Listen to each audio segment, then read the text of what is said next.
A zombie just appeared in a packed shopping mall. You have 30 seconds to make the right move. Most people would run to the main exit. That's probably how they die. Because in a shopping mall, the first monster is not the zombie, it's the crowd. Think about where you are. Maybe you're in the food court holding a tray. Maybe you're walking past a clothing store. Maybe you're waiting near the escalator, checking your phone, completely unaware that somewhere behind you, one person has just stopped acting human. Then someone screams, a chair falls, people turn their heads, and for about 3 seconds, nobody understands what they're looking at. That tiny delay matters because in a crowded mall, danger doesn't spread in a straight line. It spreads through confusion. A shopping mall feels safe because it's bright, clean, and familiar. There are stores, restaurants, security guards, bathrooms, elevators, signs, and exits everywhere. But during a panic, all of those things become part of the trap. The escalators become choke points. The food court becomes a crowd crush. The glass storefronts become dead ends. The parking elevators become boxes full of terrified people. And the main entrance becomes the one place everyone tries to reach at the same time. That's the first rule. The most obvious exit is probably the worst exit. Most people in an emergency don't calmly search for the safest route. They follow the people in front of them. If one person runs, 10 people run. If 10 people run, 100 people run. And if 100 people all run toward the same doors, those doors stop being exits. They become walls made of bodies. Now imagine adding one zombie to that. The zombie doesn't need to be fast. It doesn't need to be smart. It doesn't even need to catch you directly. All it has to do is push the crowd into panic. Because once the crowd starts moving, you're no longer just escaping a zombie. You're escaping everyone else's fear. So your first move should not be running straight ahead. Your first move should be sideways, away from the main flow, away from the screaming, away from the obvious path. In a mall, customers move through the pretty parts, the big hallways, the escalators, the food court, the main entrances. But workers move through a different mall: service corridors, staff doors, storage rooms, loading docks, emergency stairs, back hallways behind restaurants. The safest path is probably the one shoppers never see. So if the outbreak starts near the food court, don't run with the crowd toward the front entrance.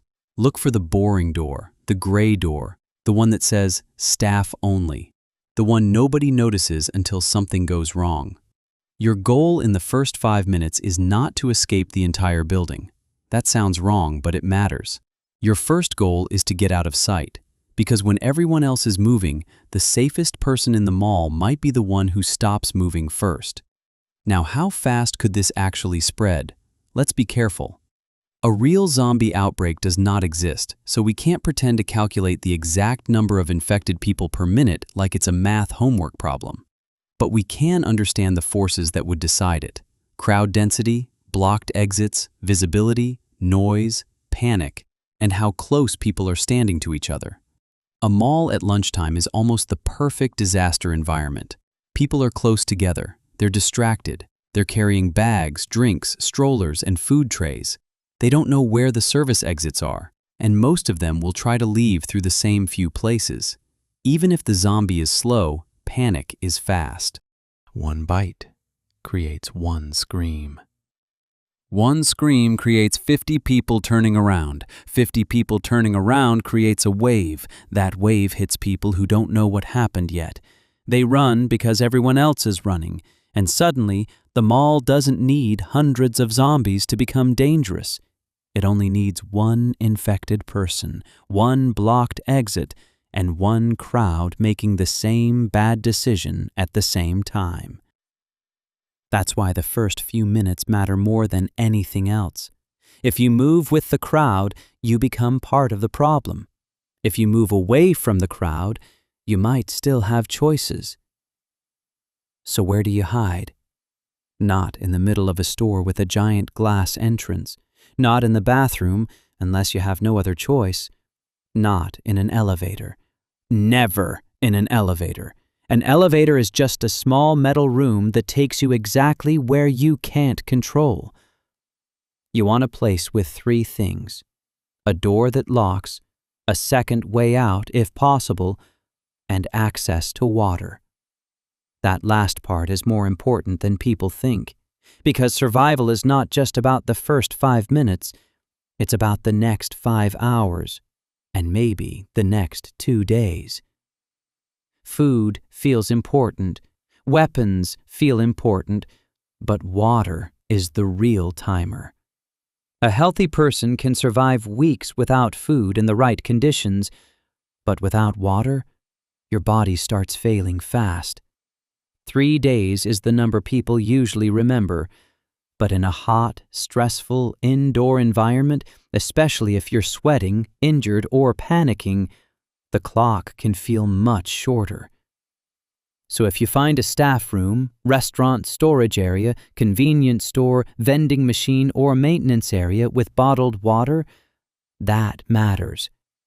A locked room with water is better than a big store full of people and snacks.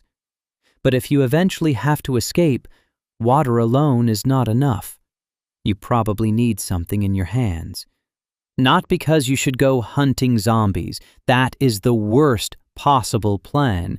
You are not the main character in an action movie. You are a soft human body wrapped in skin, standing in a building full of teeth, panic, and bad decisions. So the question is not what weapon can kill a zombie. The question is, what object keeps teeth away from your skin? That changes everything. A knife looks useful. A kitchen store might have knives everywhere, but a knife has one huge problem. It is short. To use it, your hand has to get close to the zombie's mouth. That is exactly where your hand should not be. A knife feels brave, but brave is not the same as smart. In a zombie mall, the best weapon is distance.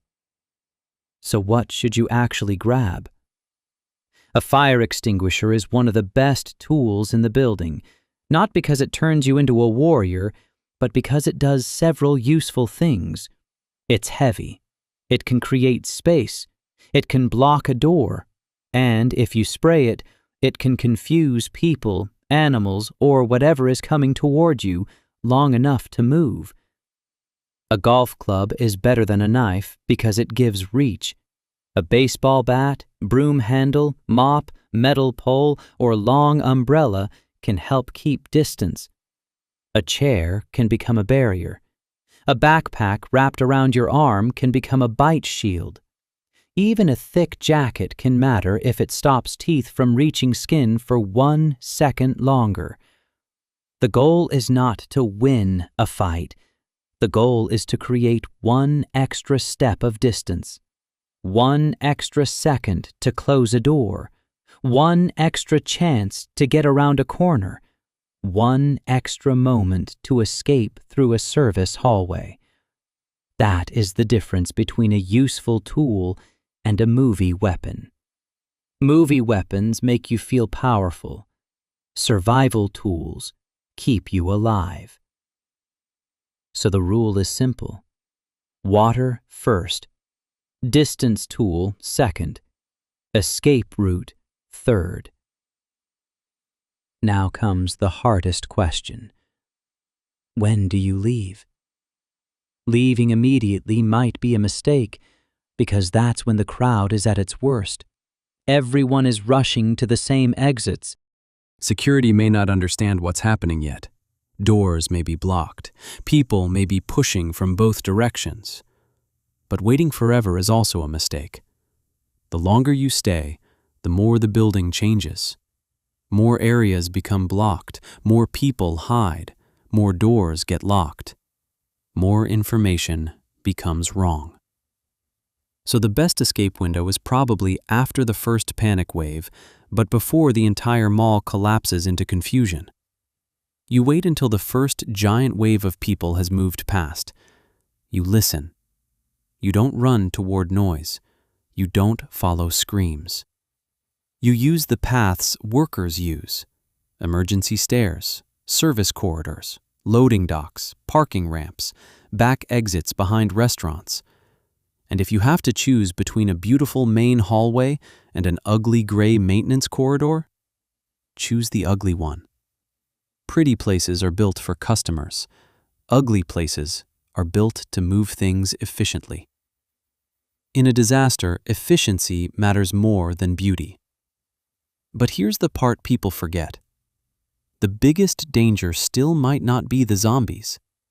It might be other humans. A zombie is simple. It sees, it moves, it bites. Terrifying, yes, but predictable. Humans are not predictable. Humans panic. They lie. They block doors. They open locked rooms because they're scared. They grab supplies. They follow rumors. They run toward exits that are already blocked because someone shouted, "This way!" In a disaster, bad information can spread faster than infection. So could you survive? Yes. But only if you stop thinking like a shopper. A shopper follows signs. A shopper follows crowds. A shopper looks for the main entrance. A survivor looks for flow. Where are people moving? Where are they not moving? Which doors are ignored? Where is water? What can lock? What gives distance? What route would a delivery worker use? That is the difference. So here is the real survival plan. 1. Don't run with the first crowd. 2. Move sideways, away from the main flow. 3. Find a staff corridor, storage room, emergency stairs, or lockable room. 4. Secure water before food. 5. Grab a distance tool, not a hero weapon. 6. Wait for the first panic wave to pass. 7. Escape through worker routes, not customer routes. And most importantly, do not make noise unless you have to. In a zombie mall, the best survival tool is not a weapon. It's not speed. It's not bravery. It's refusing to move like everyone else. Because the zombie is scary. But the crowd is what turns one monster into a disaster. So if a zombie appeared in a shopping mall, could you survive? Maybe. But only if, in the first 30 seconds, you do the one thing almost nobody else will do. Stop. Think. And don't run to the main exit. Strange question. Simple answer. In a zombie mall, survival doesn't belong to the strongest person. It belongs to the person who understands the building before the building becomes a trap. If you like strange questions with surprisingly useful answers, subscribe to Stranger Signs. The next strange sign is already out there.